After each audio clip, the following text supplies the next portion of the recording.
A long-form suspense story for narration, no dialogue tags. The visitation started at 6 p.m., and the parking lot behind Harlan and Son's funeral home already looked like a winter fairground. Rows of cars, breath fogging in the headlight beams, people moving in slow clusters with their collars up and their hands buried deep in their pockets. A February wind kept whirring at the flagpole out front, snapping the cloth like an impatient finger. At 74, grief did strange things to time. Whole years collapsed into a single blink, and a single minute could stretch long enough to hold a lifetime. The minute at the front doors lasted forever. The brass handles felt colder than the air. Inside, the building smelled like polished wood and flowers that had been shipped too far and too fast. Somewhere in the back, a low organ track played on a speaker, the kind of music that tried to sound gentle but always reminded you of elevators. A guest book waited on a small table near the entrance. A pen sat beside it, angled like a command. My name went down in shaky letters, and the paper took it like it took everything else. Quietly, without caring. Past the foyer, the main room opened wide. Soft lights, neutral carpet, a wall of framed certificates that existed to promise dignity. A line of people formed along the right side, flowing toward the open casket at the front. The line moved slowly, not because anyone wanted to look long, but because nobody knew where to put their hands when it was their turn. At the front, a pair of tall floral sprays tried to overwhelm the casket with color. White lilies, pale roses, something purple and expensive. The flowers gave off a sweetness that felt almost rude. The casket itself looked darker than I remembered. Too dark. The one I had chosen from the brochure 3 days earlier had been a warm walnut with a satin interior. This one looked like black cherry under the lights, and the interior had a colder sheen, more silver than cream. A funeral home employee stood near the head, watching the line like a gatekeeper. Her hair was pulled tight, her face practiced into soft concern. A badge on her blazer read, Mara. A hand touched my elbow from behind, then pulled away before it became a hold. My sister Ruth. Younger than me by 6 years, but her face had aged faster since her husband's stroke. Her mouth opened and closed, words starting and dying before they could land. A little shake of her head took their place. Her eyes went toward the casket, then quickly away. The line carried us forward. People murmured condolences, their faces turning into masks the moment their eyes met mine. A few of them had known my son Caleb when he was small. A few had worked with him recently. Most of them had simply heard. In a town like Port Marrow, Michigan, tragedy traveled faster than sirens. My hands stayed clenched in my coat pockets, fingers wrapped around nothing. The last week had been a blur of paperwork, a terrible parade of signatures and photocopies. The sheriff's office, the county clerk, the insurance claim number written on a sticky note that kept migrating around my kitchen table, the funeral contract with its clean columns of costs. All of it had to be done while my mind kept replaying the same image. Caleb at 9 years old, running down our front steps with his backpack bouncing and his shoelace untied, turning to wave like he did it every day, like there would always be another day. Now there was a casket instead of steps. 3 people ahead, a woman leaned in, touched Caleb's hand, and pulled back quickly as if the skin might be hot. A man behind her made the sign of the cross, then stared at the carpet like the patterns could offer comfort. My turn arrived. The front of the room went quiet in the way crowds go quiet when something private is about to be seen. My heart thudded behind my ribs like a fist knocking from inside. The lid was open from the chest up. The funeral home had done their best. The bruising had been covered. The cuts had been hidden under makeup that tried to mimic warm blood and failed. His hair had been combed the way he wore it when he wanted to look professional, the way he wore it for city meetings and inspections. The face was my son's face, and still something was wrong. The wrongness wasn't a single obvious thing. It was a collection of small betrayals that added up to a scream. Caleb always had a faint notch at the top of his left ear, from a childhood hockey collision that ended with stitches and my wife's furious lecture about helmets. The ear in the casket had no notch. Caleb always had a tiny scar at the corner of his right eyebrow from a bike crash at 13. The eyebrow looked smooth. The funeral home's makeup had softened everything, but scars didn't vanish. Life didn't erase itself that cleanly. Then my eyes moved to his hands. Caleb wore one ring for nearly 15 years. A simple signet ring, brushed steel, a small compass rose on the face. The ring had been my father's, passed to Caleb when he turned 18. A family thing, a stubborn thing. Caleb kept it even when trends changed, even when his friends wore smartwatches and silicone bands. The ring was always there on his right hand, a quiet little anchor. The ring on the hand in the casket was a plain gold band, too shiny, too new. No compass, no wear. For a second, the room tilted. A hot pressure climbed into my throat, not grief this time, but something sharper, something like a scream trying to become a thought. My vision narrowed onto that ring. Gold, perfect circle, no scratches, not my father's, not Caleb's. The funeral home employee, Mara, shifted her weight. Her gaze tightened on my face, watching for the usual collapse. My hand moved on its own.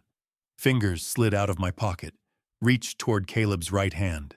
The skin looked waxed, preserved, too still. My fingertips stopped a breath away. A voice, soft and close, landed near my shoulder. "Mr. Mallory." Mara's badge gleamed. Her tone carried that gentle firmness that existed to prevent scenes. My hand paused. The movement felt like touching a memory through glass. The gold ring reflected the ceiling lights. My father's compass ring was gone. My fingers withdrew. My hands returned to my pockets as if they had been caught doing something shameful. The line behind me pressed forward. Ruth guided me sideways, away from the casket, toward a cluster of chairs along the wall. A few people approached, offered words I couldn't hold. My brain kept circling the same thing like a dog worrying a wound. Wrong ring, missing scars. Wrong interior. Wrong wood tone. Wrong. A corner of my mind tried to soothe me with logic. Caleb's ring could have been removed during the accident, lost in the water. The sheriff's office had told me his body was recovered from the edge of the frozen inlet, near the collapsed section of the old marina walkway. Rescue divers, ice, chaos. Things disappeared. But the sheriff's office had also handed me an inventory list. Jacket, wallet, phone, keys, and one line I remembered because it made me swallow hard. Ring, steel, compass face. The item had been listed. So why did Caleb wear gold in his casket? My gaze tracked the room. At the far side, near the door to the prep area, Harlan, the funeral director, spoke with a man in a dark suit. Harlan's posture was stiff, his smile frozen in place. The man held a folder in one hand, and his other hand rested in his pocket like he owned the building. Not a mourner. No grief on his face. No flowers in his hands. No pause at the guest book. A workman. A watcher. A tiny move of his chin shifted Harlan's attention toward me. Harlan's smile tightened further. My skin cooled despite the warm air. The line continued. People kept approaching the casket. The wrong ring kept shining under the lights like a lie with a polished surface. Ruth leaned in, voice low. Something wrong. A nod toward the casket. Those weren't questions. Those were statements, loaded and careful. Ruth had noticed too. My mouth opened, then closed. Words felt like heavy objects that didn't fit. Ruth's eyes sharpened. Her gaze moved toward the man in the dark suit, then back to me. A warning lived in her face. The organ music played on, a fake comfort track. My phone buzzed in my pocket. Not a call. A text. Unknown number. Stop now. 3 letters before the first space. A blunt command. No greeting, no threat. Just certainty. My thumb hovered over the screen. The next buzz came before I could move. Unknown number. You do not want this. The room felt suddenly smaller. The walls seemed closer. The ceiling lower. A third message arrived. Slower. Deliberate. Unknown number. Leave it alone. Go home. My thumb hit the lock button. The screen went dark. The phone became a brick in my pocket. My breathing stayed slow, controlled, almost automatic. Grief had taught me how to hide a storm behind stillness. Across the room, the man in the dark suit turned slightly and looked toward the chairs. Not at Ruth, not at the crowd. At me. A quick look, then away again. A glance that lasted less than a second and still carried the weight of a fingerprint. Caleb's face remained still in the casket. Wrong ring. My mind snapped to the inventory list again. Ring listed. Phone listed. Wallet listed.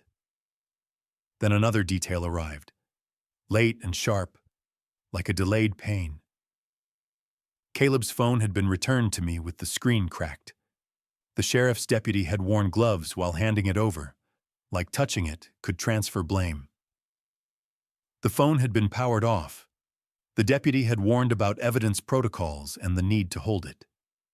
The phone was now in an evidence bag on my kitchen counter, waiting for an appointment with an investigator at the insurance office. If Caleb had recorded something, it could still be there. If someone feared what Caleb had recorded, the phone could be the real target. If someone feared the phone, removing the ring from his hand could be about more than jewelry. My father's compass ring had been a family symbol. It had also been distinctive. It had also been a perfect hiding place for something small. A hollow inside. A microcard. A key. Caleb loved small solutions. He loved hiding things in plain sight. He used to keep spare cash in a paperback book, folded behind page 200 like a magician's trick. A hollow ring could hide a micro SD card, and if it did, someone had taken it. Wrong ring, missing scars, wrong casket. A thought arrived that felt too large to hold. A deliberate swap, a stolen piece. The viewing ended at 8 p.m. The room emptied slowly, like a theater after a sad movie. People left in clusters, hugging each other close as if warmth could prevent loss. Ruth pressed my hand before she went. Home. Lock everything. Call in the morning. The instructions weren't gentle, but they were love. I waited until the crowd thinned. Harlan moved toward me with that same practiced concern, a hand clasped at his stomach, eyes trained to look sympathetic. A polite smile tried to form on his face. It came out stiff. Mr. Mallory. Everything all right? Everything all right. My son lay in a casket with a stranger's ring on his hand. My mouth felt dry. The casket isn't the one on the contract. A beat. Harlan's eyelids fluttered once. A tiny crack. The contract options. Similar models. You selected the Heritage Walnut. This is the Heritage Cherry. A comparable. A hand rose between us. Harlan's eyes followed it, careful. The interior isn't the same either. Harlan swallowed. His smile didn't change, but his throat moved. There was a supply issue. Seasonal inventory. The cherry model arrived faster. Same quality. No additional charge. No additional charge. A sentence designed to end the conversation. Money talked. Grief obeyed. My gaze stayed on his face. My son's ring is missing. Harlan's eyes darted toward Mara near the prep door, then back. Personal effects typically remain with the family. Law enforcement provides an inventory. Sometimes, the sheriff's inventory listed it. Silence. Harlan's breath caught. For the first time, his face looked less practiced and more human. The human look didn't last. Mr. Mallory, this is a difficult time. Details get confused. The important part is honoring Caleb's memory. Honoring. My phone buzzed again. Another text. Unknown number. Do not push this. Harlan's gaze flicked toward my pocket. A quiet understanding settled into my chest. Someone was monitoring. Someone was waiting. My voice lowered. The room had fewer people now. The organ music still played, but it sounded farther away. An open casket. Harlan's face tightened. Yes. A fingerprint check. Harlan's eyes widened slightly. A flash of real fear. He recovered. That kind of request? Usually part of an official investigation. Not a funeral home matter. A delay on cremation. Harlan's smile hardened into something like irritation. Cremation scheduled after the service tomorrow. Permits already filed. A delay. Harlan looked past me toward the door. The man in the dark suit was still there, hovering at the edge of the foyer like a shadow that didn't leave.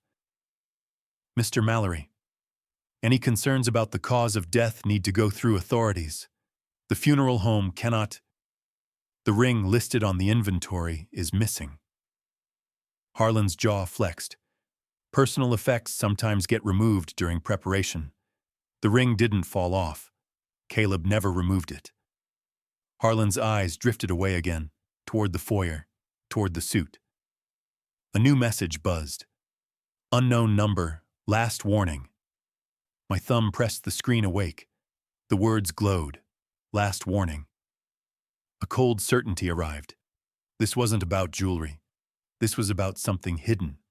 Something worth intimidation. My hand slipped into my pocket and wrapped around the phone like it was a tool. A decision formed.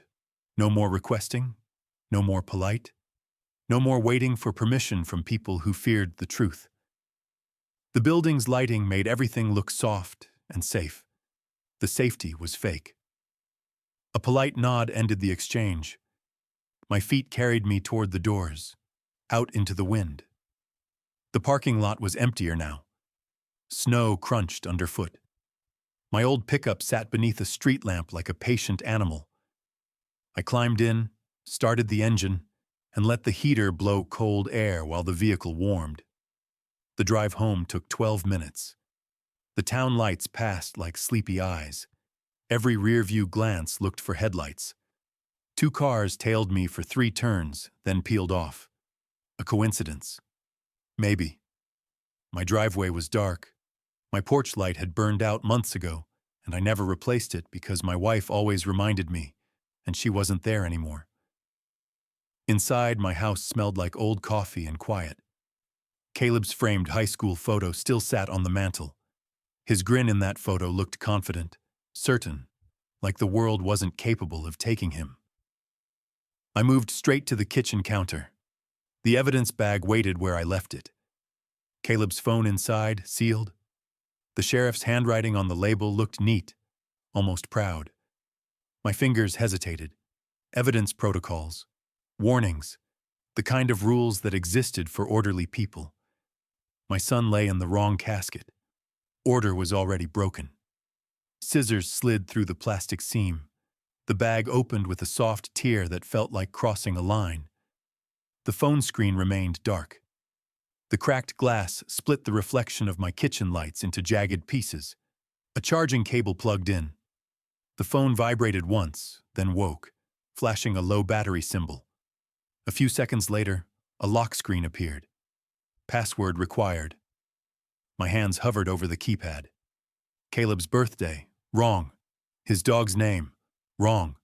My wife's birthday, wrong. A memory of Caleb's ring came back. The compass rose, always pointing, always reminding. A phrase he used when he was stressed, when a building inspection went sideways, when paperwork piled up. A phrase he inherited from my father. Stay upright. My fingers typed, stay upright. The screen unlocked. My lungs released air I didn't realize they held. Apps loaded. Messages. Photos. A red badge on the voicemail icon. One missed voicemail. from an unknown number, timestamp 3:47 a.m. My stomach tightened, the same time as the call in the story Ethan told, the hour when nightmares knocked. The voicemail played. Caleb's voice filled my kitchen. Not a recording from a memorial, not a cheerful message, a low, controlled tone. The kind of voice Caleb used when something was wrong and he refused to let fear show. Dad, if this plays, everything went sideways. The ring matters. The compass ring. It carries what they want. If the ring is gone, the body won't be enough. The evidence lives in the metal, not the phone. This phone becomes bait. Do not bring it to anyone local, not the sheriff, not the coroner, not Harlan, not anyone connected to Whitmore or the city. Storage unit, green lock. Unit 17B, key taped behind the third drawer in my desk. Take the envelope. Take it fast. Then call Dina Park. The number in my knot.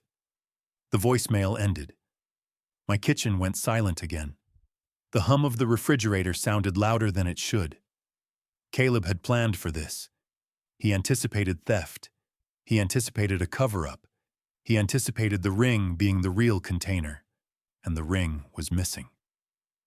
My gaze snapped to the kitchen chair. My coat hung there, still cold from the night air. My phone buzzed again. Unknown number. You opened it. My blood cooled.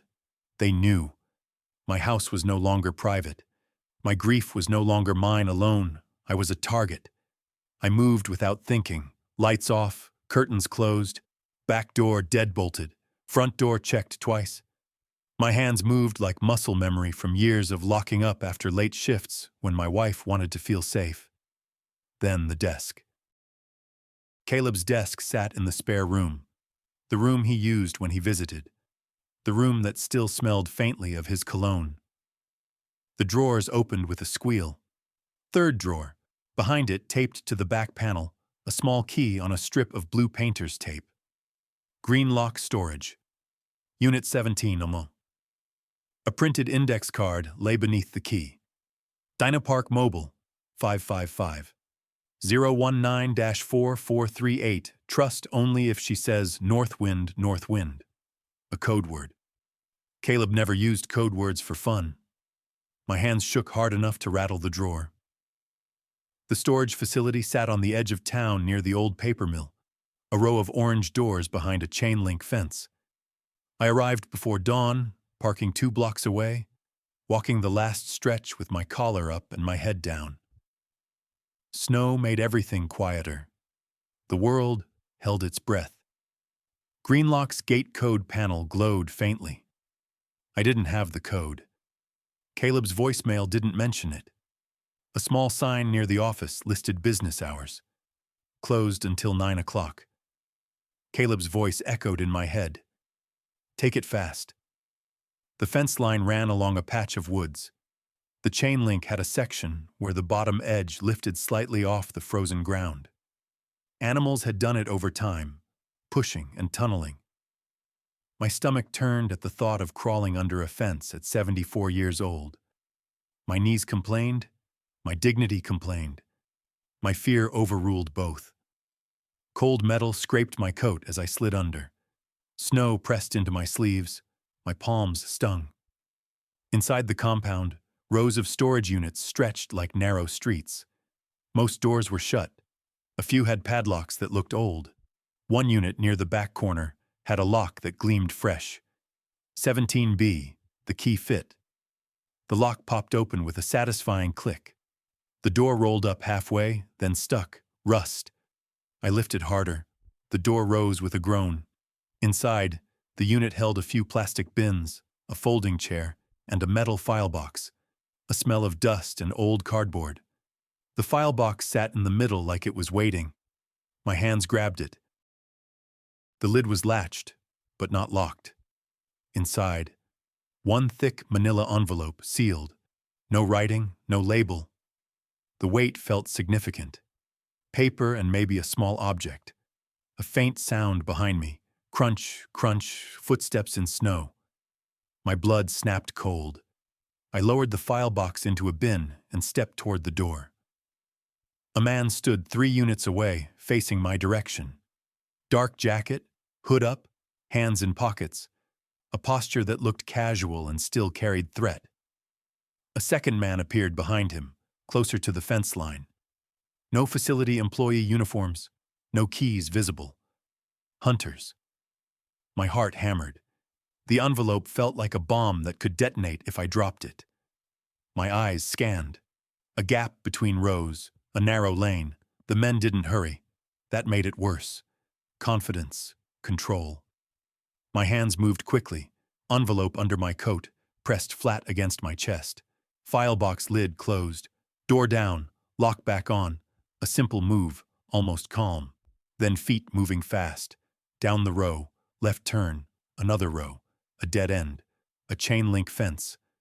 A third man waited at the end, stepping out from behind a unit as if he had been there the whole time.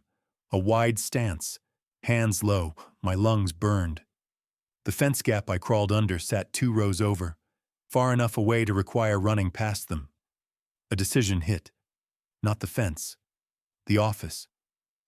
I ran toward the small office building near the entrance, the only place with cameras and glass and the faint promise of witnesses. The gate had a pedestrian exit door beside it, locked with a push bar. Above it, a sign, "Emergency exit alarmed." I slammed my shoulder into the door. The alarm screamed, a piercing siren that echoed through the rows. The men froze for a half second. That half second gave me the only gift available. I shoved again. The door popped open, and I stumbled into the street outside. The alarm continued to howl. I sprinted toward my truck parked 2 blocks away. Every step was pain and fear and stubbornness. The men's footsteps behind me stayed steady, not panicked, not rushed, still confident. The truck came into view. My keys shook in my hand. The door opened. I threw myself inside. Engine started on the first turn, a small miracle. As I pulled away, headlights flared behind me. A dark sedan rolled out of a side street, trying to intercept. My foot pressed harder. The truck surged. Snow sprayed. The sedan hesitated, unwilling to risk a crash this early in the morning, unwilling to bring real attention. The sedan fell back. My hands kept the wheel steady. My breathing came in sharp bursts. The envelope pressed against my chest like a second heart. Home didn't feel safe anymore. Home felt predictable. A parking lot behind the grocery store felt less predictable. A place with cameras. A place with early morning employees. A place where a dark sedan would look suspicious. I drove there, parked near the loading dock, waited. The sedan didn't appear. My fingers opened the envelope. Inside, photocopies, a small metal object, and a folded note in Caleb's handwriting. The small metal object was my father's compass ring. Relief hit so hard my eyes stung. Then the next wave crashed in. The compass rose on the ring was scratched, gouged, like someone tried to pry it open. Caleb's note lay beneath it. Dad, if the ring ends up here, the swap already happened.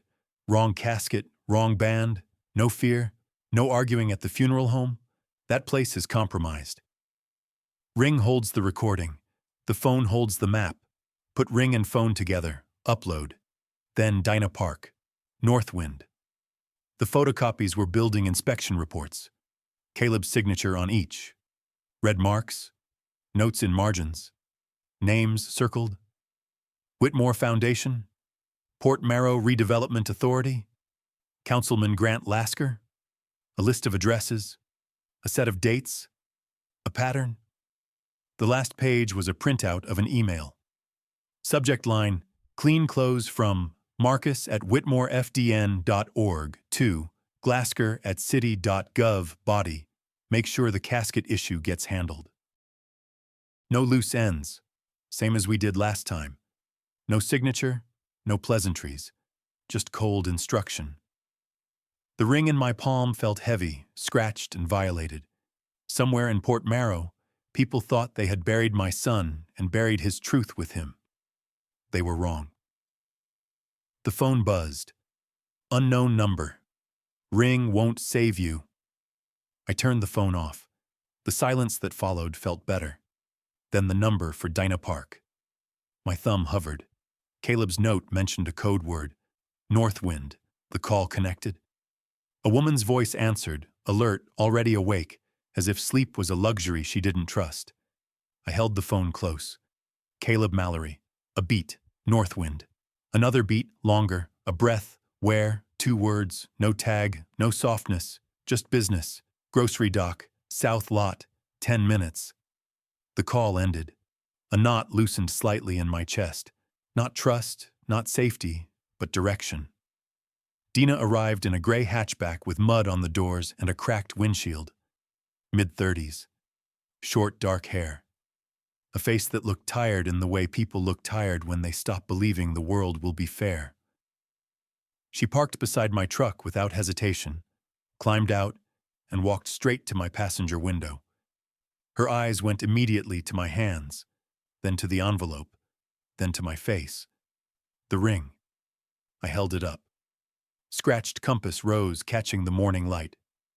Dinah's jaw tightened, a slow nod. Vehicle swap on the way. Not home. A simple instruction that carried experience. Her back door opened. A laptop bag inside, a portable hotspot, a small microphone set. Her hands moved quickly, connecting devices, turning my truck into a temporary command center. Ring and phone. Caleb's phone came out. The ring came out. Dinah's laptop screen glowed. A program launched. The compass face on the ring had a tiny seam. Dinah's fingernail traced it. A small pry tool came from her bag, delicate like a watchmaker's instrument. The compass plate lifted. Under it, a micro SD card, smaller than a fingernail, tucked into a narrow cavity. Dinah didn't smile. She didn't celebrate. She treated it like a live wire. Card into adapter, adapter into laptop. A folder opened. One file labeled Northwind_final, a second file labeled Casket, a third file labeled Lasker. Dinah's eyes flicked to me. Upload first. Hotspot connected. The upload bar crept across. My stomach stayed tight. Every second felt like a risk. Every second felt like someone closing in. The upload finished. Then playback. The file opened to a video clip. Grainy. A pocket angle. Voices. A room with mahogany walls. A framed photo of a ribbon cutting, the kind politicians loved. The camera pointed downward, catching knees, shoes, a glass table. Then a voice. Councilman Grant Lasker. The voice matched the man on the signs around town, the man who smiled beside playgrounds and promised revitalization. The voice didn't sound like promises. A problem with the inspector. Too curious? Too many notes? Another voice? Deeper? Controlled? Marcus Whitmore? Port Marrow knew the Whitmores as philanthropists, scholarships, holiday food drives, foundation plaques on every park bench. The voice in the recording sounded like a man who paid for obedience. Then a third voice. Harlan, the funeral director. The words in the clip came out clipped, practical. Switch the band. Switch the interior. If anyone notices, push the grief angle. Cremation is planned. A pause. A small laugh. Old man won't notice a thing. Then another sentence, colder. If the old man notices, stall. We can't have the ring surviving. My hands turned to ice. Dinah paused the video, looked at me, then at the ring. No more local. Her phone came out. A contact labeled Fed. A short call. A few words. Evidence ready. Active threat. Compromised funeral home. Need federal handoff? The call ended. Dinah leaned closer. They already tried to retrieve it.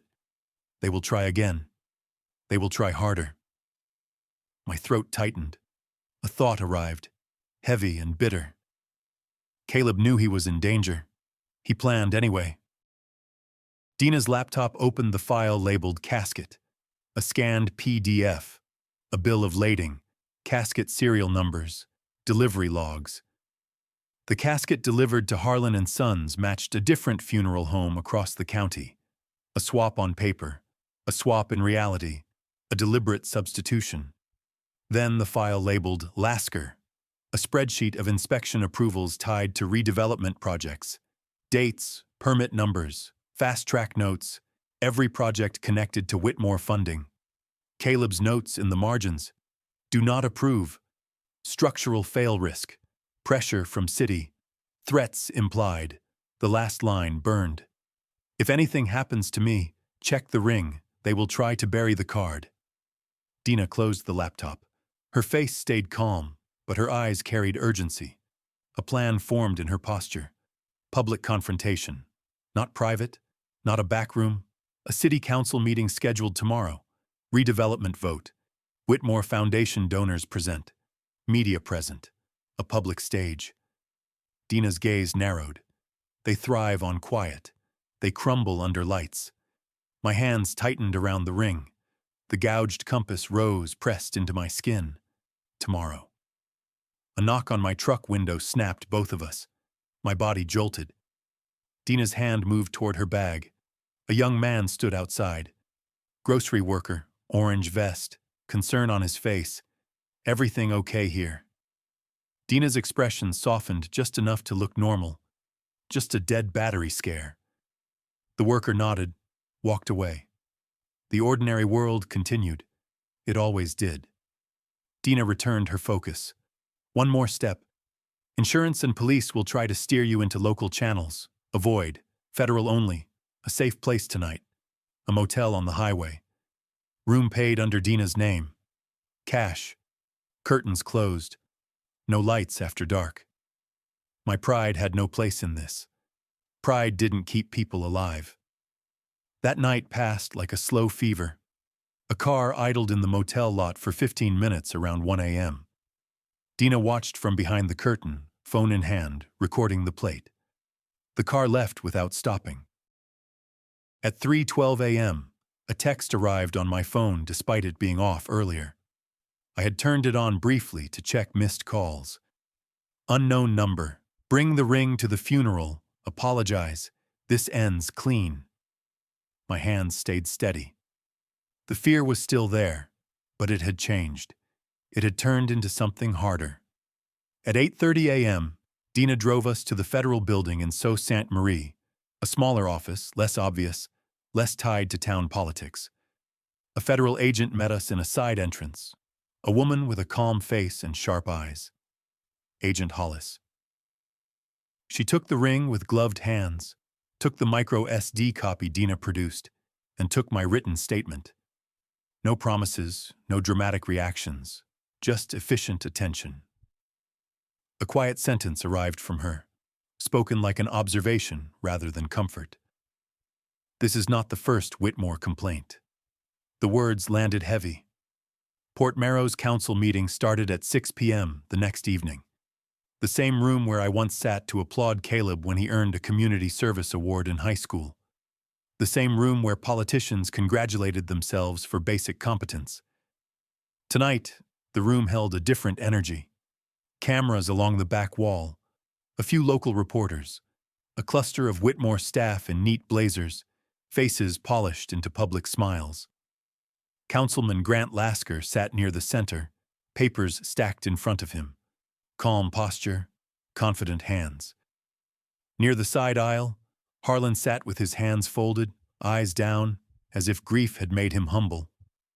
Marcus Whitmore arrived late, slipping into a seat near the front, wearing a suit that fit like armor. Dina sat in the back, laptop open, streaming to a remote server. Agent Hollis sat 2 rows behind her, blending in, face neutral, badge hidden. My name appeared on the public comment list, printed in black ink. Frank Mallory, 3 minutes. My knees didn't feel strong, but my spine did. When my turn came, I walked to the podium. The microphone smelled faintly of disinfectant. The room quieted. A few faces softened. A grieving father, a man to pity, a man to hurry along. My hands placed a single paper on the podium, a printed still image from the video recording.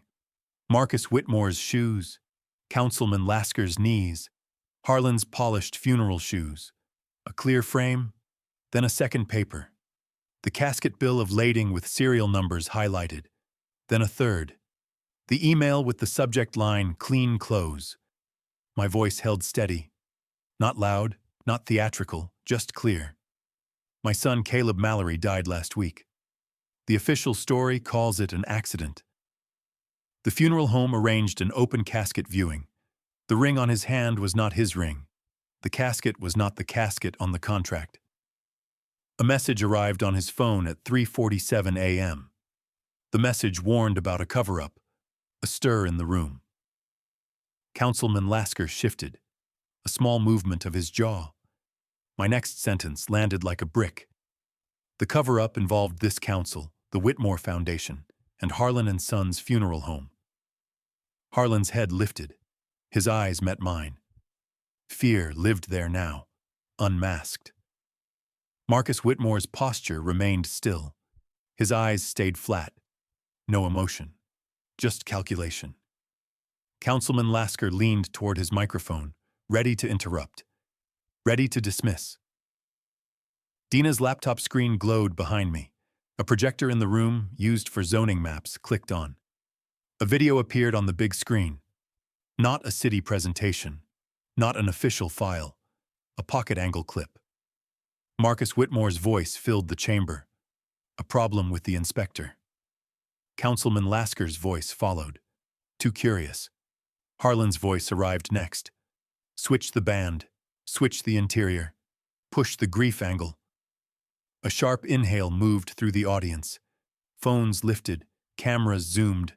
Councilman Lasker's hand rose, frantic now, reaching for the gavel like a weapon. This meeting. Agent Hollis stood. A badge flashed.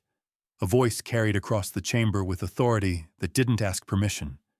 Federal investigation. Nobody leaves. The room froze in a new way. Not polite silence. Fear silence. Marcus Whitmore rose slowly, face controlled, eyes narrowing toward the exits. Two federal agents in plain clothes stepped into view near the doors. Harlan's shoulders sagged as if gravity doubled. Councilman Lasker's mouth opened, then shut. A swallow. A small sentence escaped him, quiet but caught by the microphone, amplified in the room. That ring was never supposed to be seen. The words hung in the air. A slip, a confession in the shape of a complaint. The room erupted. Voices, gasps, shouts. Agent Hollis moved fast. Another agent intercepted Marcus as he tried to step away. Hands guided, cuffs clicked. Councilman Lasker tried to speak, tried to shape the moment, tried to call it misunderstanding. A federal agent placed a hand on his shoulder, firm, unmovable. Harlan's hands trembled. His face had lost the practiced softness. He looked like a man who realized he had traded his life for someone else's protection, and the trade had expired. Dina recorded everything. The stream went live. Port Marrow watched their saints fall in real time. Later came the slower part. Interviews, warrants, searches, more recordings, more emails, more evidence. Caleb's inspection files became a map of corruption. Whitmore Money had bought fast approvals for unsafe structures. The marina walkway where Caleb died had been flagged 3 times for collapse risk. Each time, the project got greenlit anyway. The cover-up had 2 goals. Bury Caleb's recording. Bury the blame. The ring had held the recording. The casket swap had been a race against time. A week after the council meeting, Harlan entered a plea agreement. A quiet confession in a courthouse hallway. A signature that admitted the casket swap and admitted Whitmore's instructions. Marcus Whitmore went to trial. The prosecutor played the council chamber recording in full. The jury watched his face stay calm while other people panicked. The calm didn't help him. The calm made him look worse. Councilman Lasker resigned before sentencing. Cameras caught him leaving the building with his coat collar up, the same way people left the funeral home. Caleb's body remained Caleb's body. The scars had been hidden under makeup and careful positioning, not erased. The wrongness that night had been the ring and the casket, not the identity. The attempt had been surgical. Remove the evidence, keep the story intact. The indictment included a line that kept repeating in my mind. Obstruction through mortuary alteration. A phrase so clinical it almost sounded absurd. The ring sat in an evidence locker for months. Agent Hollis returned it after the final conviction. She placed it in my palm with the same careful respect, as if it still contained something fragile. Your son was prepared. Those words almost broke me. Prepared. A father wanted his child to be safe, not prepared to die. On the first warm day of spring, I visited Caleb's grave. The ground was soft. The grass near the stone was thin but trying.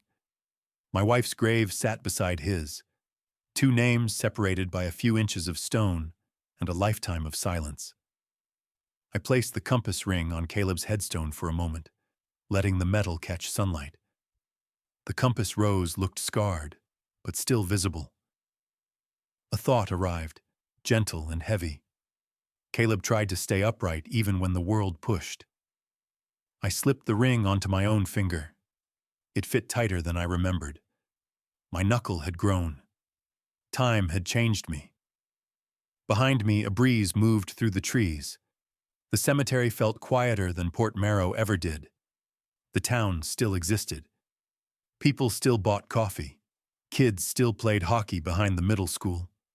The marina walkway got rebuilt with stronger supports and a new plaque. Caleb's name ended up on that plaque, not as a victim, but as the inspector who refused to sign a lie. The Whitmore Foundation's plaques came down one by one. Dina Park published her long investigation. It ran in places bigger than Port Marrow. State outlets, national outlets. The story reached other towns, other officials, other quiet deals. Agent Hollis sent a single email months later. More cases opened. Your son started a wave. A wave. That word felt right and wrong at the same time. Waves took things away. Waves also exposed what was buried when the water pulled back. At night, the phone stayed on the kitchen counter, screen down. No more voicemails. No more unknown numbers. Sometimes my hand drifted to the ring, tracing the scratched compass face, remembering what it protected. Not money, not pride, truth. And a final lesson that arrived too late and still mattered. Some people didn't fear death. They feared evidence. The wrong casket had been their mistake. The compass rose kept pointing anyway.